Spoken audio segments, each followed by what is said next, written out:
Selamat pagi ibu bapak, kakek nenek, dan saudara-saudaraku yang baik. Ketika kita bangun di pagi ini, ada yang tubuhnya sehat, ada juga yang justru masih terbaring sakit. Meskipun demikian, kiranya tetap bersyukur kepada Tuhan.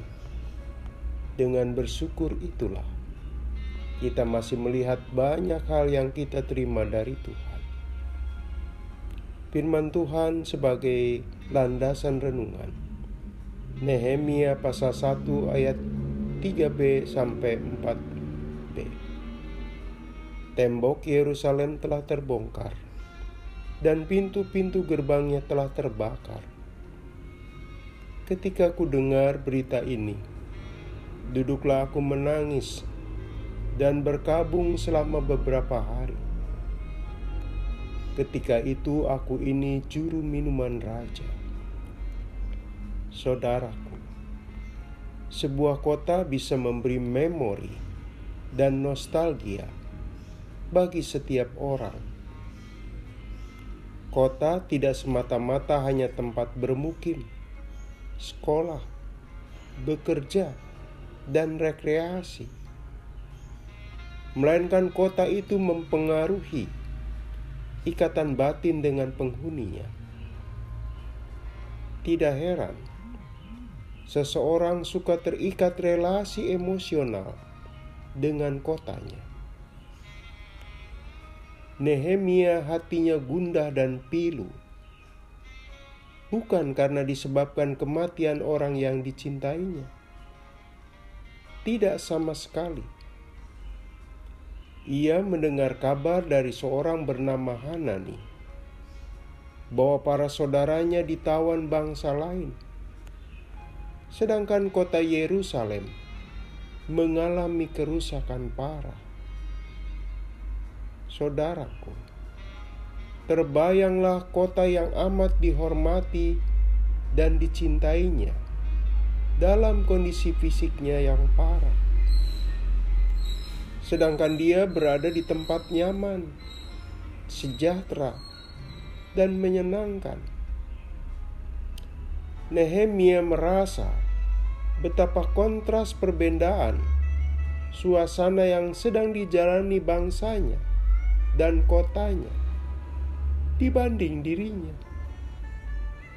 Hatinya amat tersentuh dan terharu, sehingga tidak dapat menahan dirinya mencucurkan air mata sekaligus berkabung. Sementara itu, Nehemia berada di lingkungan kerja yang nyaman, fasilitas hidup yang lengkap, dan kemungkinan besar berkelimpahan. Harap maklum, dia bekerja di istana, sebuah posisi yang amat dipercaya dimiliki oleh Nehemia. Bagi Nehemia, hatinya tidak bisa bersikap bodoh dengan situasi kota Yerusalem. Rasa sedih Nehemia mencerminkan sikap pedulinya dalam hal ini atas masa depan keutuhan bangsanya dan kesinambungan kehidupan keagamaannya. Seiring dengan itu, luapan emosi Nehemia menggambarkan bahwa kesuksesan di negeri orang tidak membuat ikatan emosional dengan kota Yerusalem menjadi pudar. Seiring dengan itu, iman dan keagamaannya tetap terjaga. Saudaraku, kelahiran Yesus pun di sebuah kota, Bethlehem. Meski disebut kota, sebenarnya sebuah wilayah yang kecil saja. Kota Bethlehem, kebesarannya bukan terletak pada fisik, melainkan punya kaitan dengan Daud. Ketika Tuhan mencari raja pengganti Saul, Samuel mendatangi keluarga Isai yang berdomisili di Bethlehem. Di sanalah dia bertemu Daud yang kelak menjadi raja. Jadi, Yusuf punya kaitan emosional dan sejarah dengan kota Bethlehem yang kecil itu.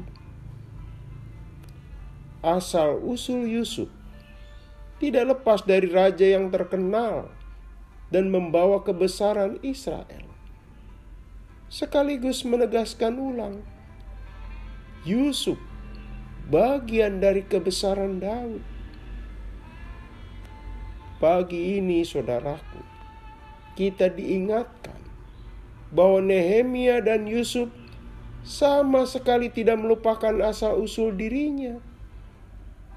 Sekaligus kepedulian dan cintanya buat kota asalnya.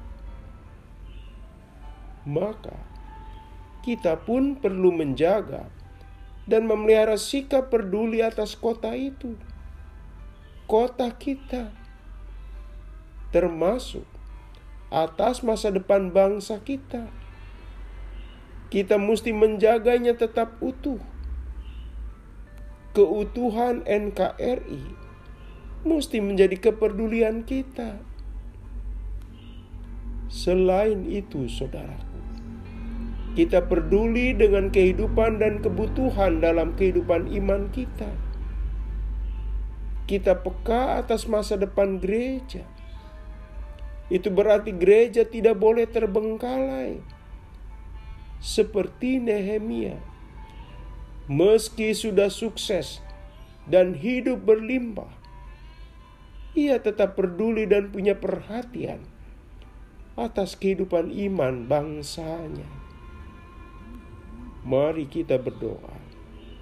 Tuhan, mampukan kami merawat sikap peduli atas kota dan bangsa kami tercinta. Seiring itu juga atas kehidupan gereja-Mu. Kami tidak mau berpangku tangan dan menutup mata atasnya. Dalam nama Tuhan Yesus kami berdoa. Amin.